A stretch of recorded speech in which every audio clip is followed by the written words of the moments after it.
Кечээ 8 ноябрь Орусиянын Тver облусундагы мекендештер менен Адахан Мадумаровдун жолугушуусу болуп өттү. Мадумаров алгач жаштардын суранычы боюнча өзү окуган окуу жай менен тааныштырып, Твердеги студенттик кызыктуу баяндарын айтып берди. Жергиликтүү жерде убактылуу жашап иштеп жүргөн мекендештер менен жолугушуунун жүрүшү кызыктуу суроо жооптор болду. Атайын ушул жөө түшүп алып 7,5 чакырым болуптур да, кыдырган. 7,5 километр. 10.200 кадам болуптур. Анан ошол жатаканага барганда көрсөтүп атам, мына 8-чи кабаттагы 2-чи терезе биздин терезе. Студент болуп жүргөндө. Анан мына балкон, бул жактан көчө жакта, ошо балконго чыгып чапанды жамынып алып отурганда ыр келгенде, жана жолдон келатып Назира сурап атат да. Ички дүйнөңүздү кимге айта аласыз дейт да, эч кимге айта албайсыз ички дүйнөңдү. Эч кимге айта албайсыз. Эч ким түшүнбөйт. Атаң менен энең кеткенден кийин эч ким түшүнбөйт. Ошону мен айттым, кагазга айтам деп. Кагазга ыр түрдө айтам деп. Ошондо 87-жылы жазылган экен бул. Көптү көрдүм, сендей жерди көрбөдүм. Көп көгөндүм, бөтөн элге көнбөдүм. Комузумдун күйүүсүн күндө сагынып, кайтып сага ата журтум жөнөдүм. Шаркыраган соонун үнүн сагындым, шаңшып учкан бүркүт сымал талпындым. Шаңкылдаган күлкүсүнө элимдин, шамалга да ала кет деп жалындым. Ушул кыргыз жерим, сенден такыр чыкпайын. Кыргыз элим сенден карыш жылбайын. Кандай жашап, кандай өмүр сүрсөм да, кандай иштер эмне жумуш кылбайын. Бул өзүң берилген ант экен да бул. Азыр ушуну окуп атып эле, как говорится, комок в горле и слезы наворачиваются. 2 күн болду көрбөй калганга. Бул сезимдер, билбейм, бул жүрөктү жарып чыккан сезимдер. Мен ошон үчүн сиздерден сурап атканым, кантип чыдап жүрөсүздөр садакаларым деген ошондой да. Кантип силерди эмне байлап турат да, кайсы чынжыр кармап турат. Мен ошол шамал, ушу Кыргызстан тарапка шамал уруп баштаганда айттым да, шамалга мен ала кет деп жалынам да. Бул кусалык. Бул сагыныч. Бул чыдам жетпей, ошол шаңкылдаган күлкүсүнө элимдин, шамалга да ала кет деп жалындым деген ошол күлкүнү укпай калдым да мен. Анан айтып атпайсыңарбы, курсак ачка, анан мынасы ачка, мунусу ачка, тыйыны жок, анысы жок садага. Көкүрөгүң ток болсо, анан жегениң аш болот. Көкүрөгүң ачка болуп турган болсо, көөдөнүң сыздап турган болсо, сага мына жерге бир бүтүн козуну бышырып койсо дагы, ал аш болбойт садага. Бул кусалык сезими башка, аны акча менен өлчөнбөйт. Мына ушул топурак, мына ушул суу, ушул жараткан мейли бербе байлыгыңды, көтөрөм бу жалганда жардылыкты, суранам бир өзүңдөн көз жумулуп, кеткиче тазасак да ыйманымды. Мага айтып атасыздар да, тиги менен барып иштешпейсиңерби, буга барып кошулуп албайсыңарбы. Мен зар эмесмин иштегенге. Иштешкенге мен зар эмесмин садакаларым. Эгерде мен ушунчалык эле иш керек болгон болсо, мен Акаевтан деле алып алат элем, Бакиевден деле алып алат элем, Атамбаевден деле алып алат элем. Мен кантип жашайм да балдарым эмнени калтырам. Мына октябрдагы берген, сентябрдагы берчү карызыбызды бере албай калып, октябрга жылдырып, октябрда бере албай, ноябрга жылдырып, мына Кытайдан расмий түрдө эскертүү келип атат садакаларым менин. Кагылайындарым, мына жерден 15.000 рубль табабыз деп жүрүп, жериң кетип бартат, элиң кетип бартат, келечегиң кетип бартат деп какшап атканым ушул го мен. Неге? Молдо Кылыч өз кезинде айтып какшаган бойдон өтүп кетти. Эмнеге калууга айтканды укпай койдуң бир кыз? Неге кече чике маңкурт болбочу десе окубай койдуң? Ушул жерде ошол чыгарманы окуган канча киши бар деп сурасам, мен кечирип койгула, 3 киши чыкпаса керек ошонун чыгарманы окуп. Неге окубай калдык? Неге ой жүгүртпөй калдык? Неге эртеңкини ойлобой калдык? Биз момда улутабызда басып кет бартабыз, мына жерге жеттик, Кыргыз, мына жерге жеттиң. Дагы бир кадам бүттүң, кеттиң, жоксуң. Токто деп тосуп атса, неге токтобой атасың? Токто деп атабыз да, токто. Бийлигиңе да айтып атабыз токто деп. Элге да айтып атабыз токто деп. Неге токтобой атабыз? Айлана, же ант иштикпи биз токтобойбуз деп? Не болду? Же каргыш болдубу бизге? Не болду? Өзүң билбей кал, билгендин сөзүн укпай кал деген каргыш болдубу бизге? Токтотолуч айлана, менин акылым жетпей калды. Мына ушул нерсени муну суу деп айтып атабыз да, биз какшап ушул суу экен, мына суу экен десе, бул суу эмес деп атасыңар да, айланайындар. Бул суу эмес деп мени жеңип атасыңар да, бул суу эмес депчи. Аны не дешим керек мен? 97-жылы парламентте туруп айткан экенмин. Айланайындар, бензин жок, солярка жок деп ыйлап аткан мезгилде күндөр келет. Кыргыздын 1 литр суусуна 2 литр бензин ала турган күндөр келет десем, депутаттар күлгөн каткырып.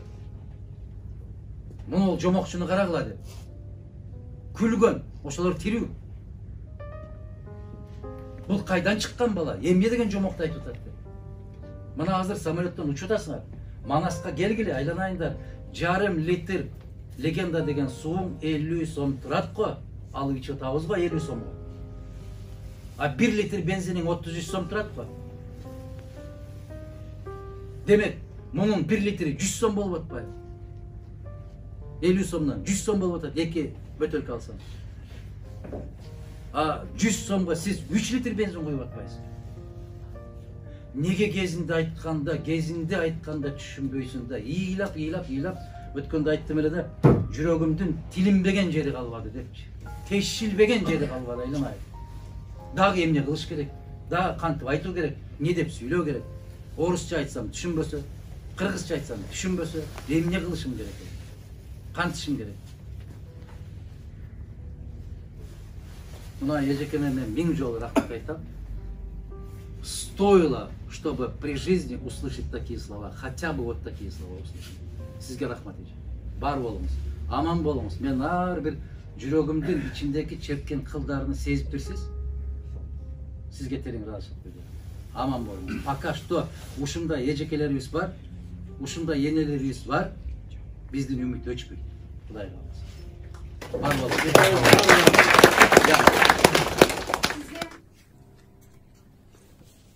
Sizin көп нерселеріңізді окудум. Просто ваша душа плачет. За свой народ плачет. Айтқан сөздеріңіз ушунчалык аябай сөккө жеткирип айтып атасыз да. Сиз айткандай шторы, заткнутые уши, сердце закрыто, не хотим ничего принимать. Как всегда, все требуем. Баарыбыз эле теребиз. Сиз ошакта отурасыз, эмне минтпейсиз, эмне үчүн айтып койбойсуз деп баарыбыз эле требуем, а сами палец о палец не ударим. Любим просто посидеть у себя дома, там несколько человек собрались, 5-6 кишинин башы кошулду, анан койчу ушулорду, анан тигилер өздөрү антып алат, минтип алат, а чё мы ничего. Это зависит от нас. От тебя, от нас зависит, ребята. Хватит быть равнодушным ко всему. Өзүңүздүн үйүңүздүн курсагы тоюп атабы, ата энеңиздин курсагы тоюп атабы, ошого эле ыраазы болобуз. Давайте болеть душой. Давайте болеть сердцем. Давайте тоже проснуться. Давайте поддержать человека. Он не за себя. Он стоит уже на ногах, слава Богу. Что ему не хватает в этой жизни? Балдары чоңойду, өзүнүн үйү бар, жай бар. Захочет уехать куда-то, да? Ему что его заставляет? Он за свой народ переживает. Давайте примите каждый. Примите его слова каждый. Болейте каждый. Баарыбыз эле ушул жерде жашап кала бербейбиз, Россияга биздин керегибиз да жок. Керекпиз как работник. Баарыбыз барабыз үйүбүздө. Сен азыр аял менен балаң менен бул жердесиң, үйүңдө ата энең, бүт туугандарың, бүт бар ошол жерде. Давайте каждый возьмет сам на себя ответственность и начнем с себя. Что я делаю? Что я вложила для своего народа? Чтобы мой народ с коленки поднялся. Чтобы завтра Кытай келіп басалбасын. Өзбек келіп басалбасын. Зависит от тебя. Он сейчас не пришел, не говорил, пожалуйста, подпишите мне ертеңгі күні. Мен үшін шайлап қойғылатшы деген жоқ. Ошоны да түшүнгүлө. Азыр үйүңөргө барып айта алсыңар. Вот, келди. Зачем он пришел? Пришел агитацию делать. А он не делал агитацию. Каждый по-своему пойдет. Маган акча берет пай, чё? А он сейчас пришел, чтобы подпись у меня брать. А он этого не говорил. Түшүнгүлө. Он сам сказал, приходите, пожалуйста, шайлағыла. Маган эмес. Кому у вас душа лежит, ошо кишиге шайлағыла. Просто отыра бербегиле. И давайте начнем каждый из себя. Моя хата с краю, мен бияқта жашатам, Кыргызстан не болсо ошо болсун, да? И потом начинает дома сидеть и обсуждать. Койчу ошонун колунан эмне келмегиле, тилинен эле келет андай мындай. Тилинен келген кишинин колунан келет. Мен деле айтсам го, мээңде бирдеке болсо, мээңде ойлонуп туруп, анан кийин тилине уруксат берет. Правильно. Молодец. Мээсинде болсо, анан кийин тилине уруксат берет, тили сүйлөйт. Об этом тоже говорит он. Прежде чем задать вопрос, какой-то глупый, тупой вопрос задать, подумай, как это так? Что на это можно ответить? Уместный этот вопрос или неуместный? Мадумаров, сизге чоң рахмат. Сизге чоң рахмат. Я просто низко кланяюсь. Спасибо, что вы болеете душой и сердцем за свой народ. Слава Богу, Кыргызстанның совсем өлүп калыптыр. Кыргызстандын ичинде да ушундай адамдар бар экен. Мен аябай сыймыктанам сиз менен. Неважно, Кыргызстандын президенти болосузбу, президенти болбойсузбу, но у вас вложения очень много там. И она и будет много. Дай Бог, чтобы каждый, который сегодня присутствовал, чтобы бары уксун. Домой придете сегодня, прожевывайте то, что вы слышали, прожевывайте. И думайте, зачем он пришел, свое время, свое здоровье.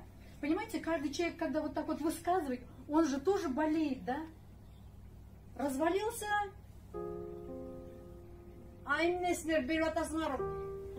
извините меня, пожалуйста, для него это тоже удар большой. И он достойно отвечает на вопрос. Он же не сказал, эй, чырка-чырчакат, герсеве мага. Он мог бы этого сказать. Он же этого не сказал. Вашим гичу глуп, народ, пожалуйста, волонча, да, там, и на имя еще. Это достойный человек. Это достойный человек. И, пожалуйста, улун дай силай билелик, кичуну кичилей силай билелик.